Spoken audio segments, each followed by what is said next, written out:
Good evening and thank you for joining us for KREM 2 News 10 at 10, where we give you more news in less time. Let's get started. We begin with some breaking news tonight. A suspect's been arrested in connection to a deadly shooting this morning in St. Mary's. 23-year-old Lonnie Lehman was arrested by Idaho State troopers in the Calder area of Shoshone County. Shortly before 11 o'clock this morning, Benoit County Sheriff's deputies and the St. Mary's Police Department responded to reports of shots fired at the Ridgeview Apartments. Officers also identified the victim as 23-year-old Moses Shear. After he was shot, he was then taken to the hospital where he later died. This is a developing story, and we will continue to update you just as soon as we get more information. Well, it has been more than 24 hours now since the boat capsized on the Pend Oreille River, and authorities are still searching for 3 missing boaters. It happened near the town of Priest River. 1 person was killed, but the search continues tonight for 3 more people. KREM 2's Kyle Simchuk has the latest tonight. Well, as the sun went down over Priest River, still no sign of those 3 missing boaters. Search crews have been looking all day. They just haven't had much luck. It's a large search area, and the spot where the boat crashed is about 94 feet deep. Search crews located the boat last night. They were able to pull it out of the water this afternoon. Looking at the pictures, you can see some significant damage to one side of the bow. It's still unclear what caused this high-performance boat to capsize.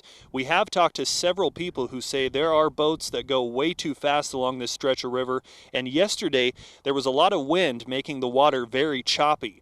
Deputies say 4 people were on board. They have recovered 1 body, but 3 people remain missing. The Bonner County Sheriff's Office is out on boats along with a dive team. A sonar boat from Kootenai County is also helping with the search. Now, the river itself runs to the west, but wind today has been blowing to the east. So again, a very large area to cover here. The names of the 4 people on the boat have not been released. This is a developing story. We'll update you the moment we learn more. Reporting in Priest River, Kyle Simchuk, KREM 2 News.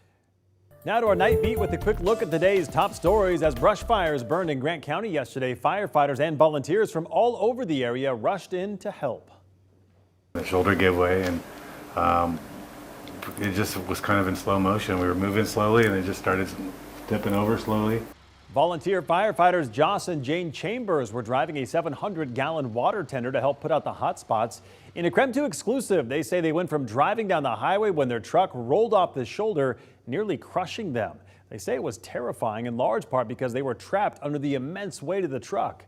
Coming up in 10 minutes, we will share what else the couple had to say about that crash and what we know. These young people either have little supervision or they are bored and have nothing to do. I'd like them to be more constructive, and it's really worrisome for the neighborhood. Tonight, Spokane police are investigating a second shooting this week. This time, the victims are 2 teenage boys. Spokane police say it appears a large group of teens got into a fight in the parking lot at the Dwight Merkel Sports Complex last night.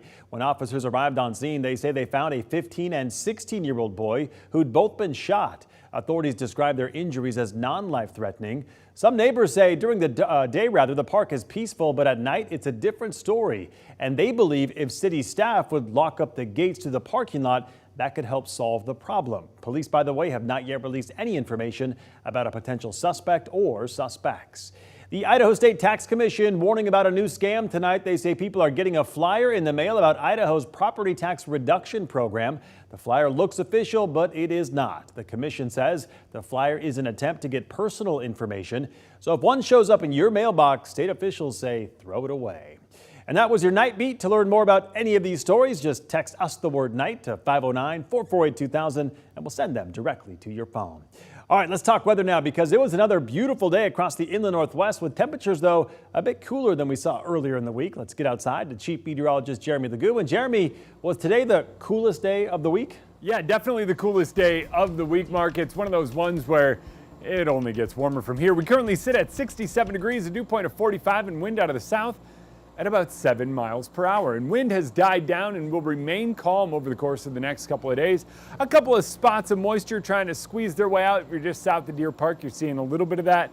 Up north of Sandpoint as well, Bonner's Ferry seeing some there, but that continues to work its way out as we head through the remainder of the evening. Overnight, we watch things kind of calm down. Tomorrow, it's basically a partly cloudy day. We're going to start to see more and more sunshine each day as temperatures continue to rise as we head into the weekend. Tomorrow, We're up to about 81 degrees in the afternoon. Starts our warming trend 85 by Friday. Not a cloud in the sky. Saturday starts out sunny. By late in the day, we'll see some of those clouds build in ahead of a shift in the weather on Sunday. But for now, just know Saturday looks to be yet another hot one across much of the inland Northwest. All right, Jeremy, thank you very much. Protests and lawsuits are ramping up nearly 1 week after the U.S. Supreme Court struck down Roe v. Wade. Roe is dead, but we don't give up. The Supreme Court does not have the final word. It simply gave the issue back to the elected representatives to be dealt with in the political process. Yesterday, 8 states held primary or runoff elections, the first one since the Supreme Court's historic decision to overturn the landmark ruling. In Colorado, a Republican who has voiced support for some abortion rights beat an anti-abortion opponent in his U.S. Senate primary. Meanwhile, lawsuits continue to mount. Wisconsin's Democratic leaders filed a challenge against their state statute banning abortion dating back to 1849. Already, some state judges have temporarily blocked similar so-called trigger laws in Texas, Utah, and Louisiana, where providers at one of the state's 3 abortion clinics brace for the next steps. Protesters on Capitol Hill, meantime, called on lawmakers to take action to protect abortion rights. Supreme Court Justice Stephen Breyer will officially retire tomorrow morning. The court still has 2 cases to decide, but once that's done, that's it for Breyer, who was appointed by Bill Clinton back in 1994. Judge Ketanji Brown Jackson will take his place. She'll be the 116th justice in history and the first black woman on the high court. Well, caught on camera, the moment when a bison charged and gored a tourist at Yellowstone National Park yesterday. Video shows the scene when the bison approached a family near Old Faithful. The bull then charged the group, but the family didn't leave the area. The bison then began to charge toward a young child. The man stepped in. He was in the middle and he was gored in the arm. He was taken to the hospital. Park officials say this is the second time this year of a bison attacking a visitor who got just too close. They warn tourists to keep a safe distance from any wild animals.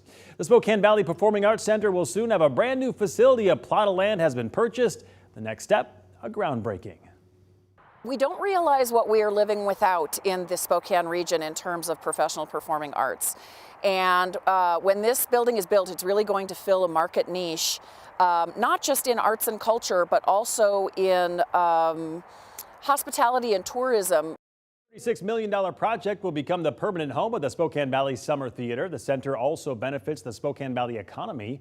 The 3-story, 59,000 square foot facility will have a 475-seat main stage theater, a 200-seat studio theater, and an acting conservatory for area kids. The plan also includes 2 event spaces and 300 free parking spots. Drivers in Washington will begin paying more for a license plate starting on July 1st. On Friday, the price of a new plate will rise from $10 to $50, while replacing a lost plate will increase from $10 to $30. For motorcyclists, the cost of a license plate will go up from $4 to $20, while replacement will cost $12. Instead of $4, money from the state will go to help pay for transportation projects across the state. Well, the NBA is returning to Seattle, but only for one preseason game. Not to downplay the Storm, our 4-time champions, but this brings another element. Great jobs, economic activity, so this is just a good thing for the city. On October 3rd, the Portland Trail Blazers and LA Clippers will play at Seattle's Climate Pledge Arena. This will be the first NBA event since the former Key Arena was gutted and reconstructed as the home of the Seattle Kraken and the Seattle Storm. The last game that was held at the former Key Arena was a preseason game between the Golden State Warriors and the Sacramento Kings. That took place back in October of 2018. And that was your KREM 2 News 10 at 10, where you get more news in less time. But don't go to bed just yet. After the break, 2 volunteer firefighters were responding to a fire when their water tender rolled over. What we know about the crash and how the firefighters are doing tonight. We are back in just 90 seconds.